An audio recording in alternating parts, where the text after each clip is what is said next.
Welcome back to the channel and welcome back to another quick pick prediction video. In this video, I'll be predicting the women's bantamweight bout between Raquel Pennington versus Macy Chiasson, or Chiasson. Oh yeah, how I see this one right here is Chiasson on the Ultimate Fighter. She looked like a very dangerous prospect. Like she could be a problem at 145.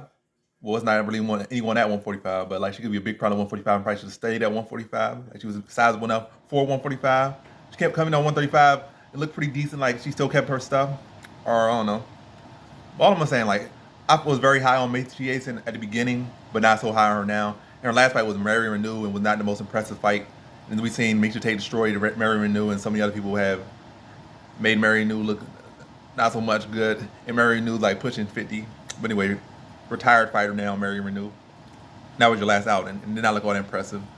And then the biggest issue with me is her Lena Landsberg fight, which was like 2 or 3 fights ago. Was not very impressed by that at all. Like she lost like a mediocre, average fighter like Landsberg. Allow her to take her down and control on the ground, large fight. And yeah, like Chiasson looks pretty decent on the feet at times, but not looking nearly as effective or as damaged. Having all that size, it's not like she has no great power or necessarily no great technique. She's just another long, lanky fighter.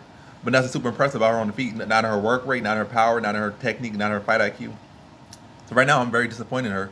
But potentially, hey, maybe this could be the performance that gets her back on her groove and, wakes everybody back up to her. But as of right now, from what I've seen, I have not been impressed as of late by Chiasson. And I feel like Raquel Pennington is going to look to pressure, outwork her, land the harder shots, be that veteran and probably tie her up, and definitely probably look to drag to the ground and ice some rounds on her.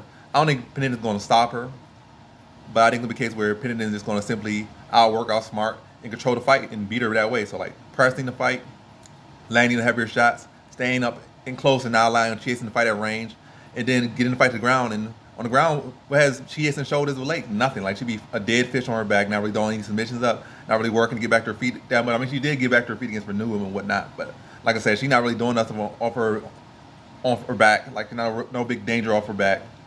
And you can potentially, once you take her down, get like a minute or 2 minutes of control time in there. And if a fight is any bit tight, which at her best case is going to be a tight fight, the best thing Chiasson can hope for is a tight fight from what I've seen as of late.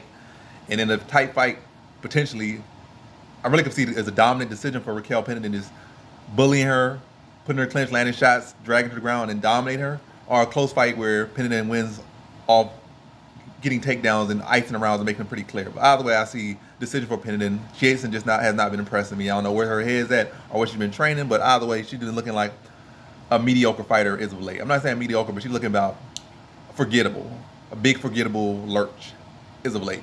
So in this fight, I got Raquel Pennington via decision.